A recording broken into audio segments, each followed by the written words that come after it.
2 बार महाराष्ट्र में विपक्ष के नेता के पद पर रहा हूं। मैंने इसे ईमानदारी और कुशलता से निभाया है। ये बात विजय वडेट्टीवार ने शुक्रवार को नागपुर एयरपोर्ट पर पत्रकारों से बातचीत के दौरान कही। साथ ही उन्होंने कहा कि महाविकास आघाड़ी 12 घंटे के अंदर मुख्यमंत्री पद के चेहरे की घोषणा करेंगी। आज की बैठक जिम्मेदारी को लेकर थी। कल की बैठक में क्या करना है, शरद पवार मार्गदर्शन कर रहे हैं। मल्लिकार्जुन खड़गे बार बार हमें निर्देश दे रहे हैं कौन कौन सी जिम्मेदारी निभाई जाएंगी। इसके साथ ही अगले दिन सत्ता प्रतिष्ठान का मंडप देखा जाएगा। यह भी दावा किया गया है कि महाविकास आघाड़ी 12 घंटे में मुख्यमंत्री पद का चेहरा देंगी। इस दौरान विरोधियों पर सवाल पूछे गए में उन्होंने कहा कि जितनी कांग्रेस विचारधारा की मंडलियां हैं वे हमारी हैं। यदि उन्होंने विद्रोह किया है या स्वतंत्र है तो उन्हें लगता है कि उनके साथ अन्याय हुआ है। हो सकता है पार्टी के कुलीन लोगों ने उनके बारे में चर्चा शुरू कर दी हो। इसके साथ ही मुख्यमंत्री पद पर कहा कि कांग्रेस के लोग चाहते हैं कि उन्हें मुख्यमंत्री पद मिले। वे चाहते हैं कि मुख्यमंत्री पद एनसीपी और शिवसेना को मिले, लेकिन तीनों मिलकर जो फैसला लेंगे वह अंतिम होगा। वहीं उद्धव ठाकरे पर पूछे गए सवाल में उन्होंने कहा कि जब परिवार में केवल एक ही मुखिया हो और मुखिया के 3 घर हो तो परिवार का एक मुखिया सर्वसम्मति से तय किया जाएगा। सत्तेतला आमदार म्हणून मी राहील असा मला विश्वास वाटतो। विश्वास नव्हे, खात्री आहे। आणि उद्या महाविकास आघाडीची सत्ता स्थापनेचा दावा आम्ही उद्या रात्रीच करणार आहोत। आणि 160 ते 165 जागा महाविकास आघाडी खात्रीशीर सांगतो जिंकल्याशिवाय राहणार नाही। काय एक्झिट पोल वगैरे ते नंतर बघू, आम्हाला माहिती आहे। त्यामुळे आम्ही चिंता करत नाही, आम्ही बिनधास्त आहोत। आमच्या सगळ्या लोकांना या उद्याच्या काउंटिंगसाठी सतर्क राहण्याच्या सूचना आम्ही दिलेल्या आहेत।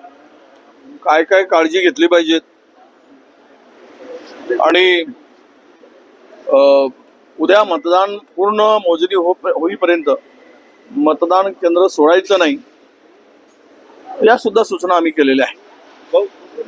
महाविकास आघाडीकडून सुद्धा दावा केला जातो आहे की आम्ही बहुमत देणार, तुमच्याकडून पण दावा केला जातो, दोन्ही कडून दावा केला जातो आहे आम्ही सत्तेत। मग कोण सत्तेत नेमकं ते उद्या कळेल। आज त्यावर काय, उद्या 12-1 वाजता चित्र स्पष्ट होईल आणि महाराष्ट्रातून महायुती हद्दपार झालेली तुम्हाला दिसेल। विरोधी पक्षनेत्यानंतर प्रमोशन म्हणून कुठल्या याच्यावर तुम्ही पुढच्या काळात दिसणार? आमदार तर राहणारच आहे सध्या, ते पुढचं काय असणार? मला वाटतं की हायकमांड जो निर्णय घेईल तो माझ्यासाठी अंतिम आहे। 2दा विरोधी पक्षनेता पद मी सांभाळलेलं आहे महाराष्ट्रात। माझ्यासारख्या छोट्या कार्यकर्त्याला, मायक्रो ओबीसीला ही जबाबदारी दिली आणि ती मी प्रामाणिकपणे समर्थपणे पार पाडली आहे। हायकमांड जो करेल तो अंतिम असेल। बिजू भाऊ, तुम्ही अति सूचक वक्तव्य म्हटलंय, विरोधी पक्षनेते म्हणून निवडलाय, त्याच्या पुढे काय होतं हे सुद्धा सगळ्यांना वाटतं, त्यामुळे स्वाभाविकपणे ती चर्चा सुरू झाली आहे मुख्यमंत्री। मी उद्या सत्ता येणार आणि सत्तेमध्ये मी असणार। पण ते विरोधी पक्ष नेत्यांना पुढचं पद हे मुख्यमंत्री पद नेहमी खुणावत असतं आणि त्या दृष्टीने पण दावे होत असतात। खुणावणं त्यात आनंद घेत असतात, चेहऱ्यावरच वेगळाच आनंद आणि तेज पण दिसत आहे।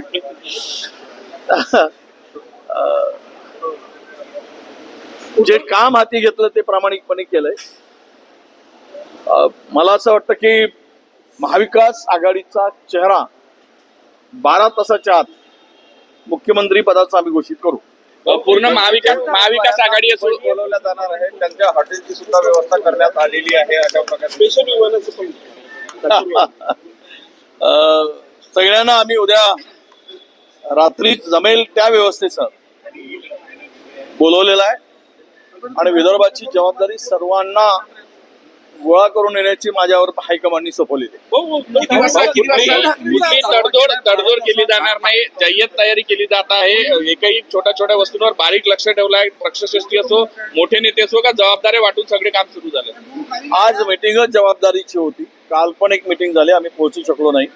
कालच्या मीटिंगमध्ये महाविकास आघाडीमध्ये आम्ही सगळ्यांनी काय करायचं पवार साहेबांचं मार्गदर्शन त्यामध्ये आहे. आमच्या मल्लिकार्जुन खरगे साहेब आम्हाला वारंवार सूचना करतायत.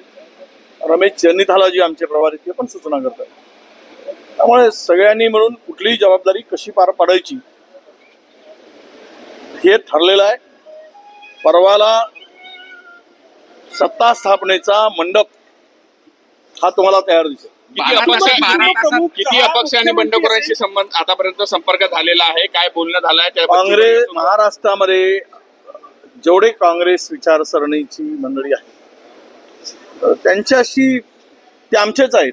ठीक आहे, बंडखोरी केली त्यावेळेस कारवाई झाली, पण त्या परिस्थितीनुसार त्यांच्यावर अन्याय झाल्याची भावना त्यामध्ये आहे आणि त्यांना मला वाटतं की पक्षश्रेष्ठी त्यांच्याशी संबंध किंवा चर्चा ही सुरू केली असावी. जो आपण आता बोलले की काही अन्याय झालेला आहे, कुठेतरी आता हा अन्याय दूर झाला पाहिजे आणि मुख्यमंत्रीपद काँग्रेसलाच भेटलं पाहिजे असं वाटतं हा मोठा भाऊ म्हणून.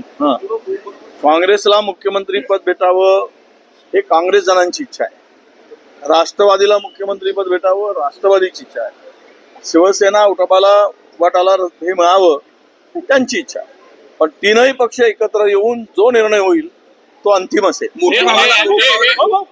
उत्तर डिप्लोमॅटिक झालंय. पक्षश्रेष्ठींची काय म्हणणं आहे कुटुंब प्रमुखच मुख्यमंत्री असेल असं उद्धव ठाकरे यांचं म्हणणं आहे. कुटुंब प्रमुख एकच असतो आणि तो कुटुंब प्रमुखामध्ये 3 ज्यावेळेस घरं असतात तर तिघांनी म्हणून कुटुंब प्रमुख ठरवायचा असतो. तो आम्ही ठरवू. मोठा भाऊच असतो कुटुंब प्रमुख, मोठा भाऊच राहील कुटुंब प्रमुख. काय नाही, जबाबदारी जो पेलेल त्याच्याकडे होईल.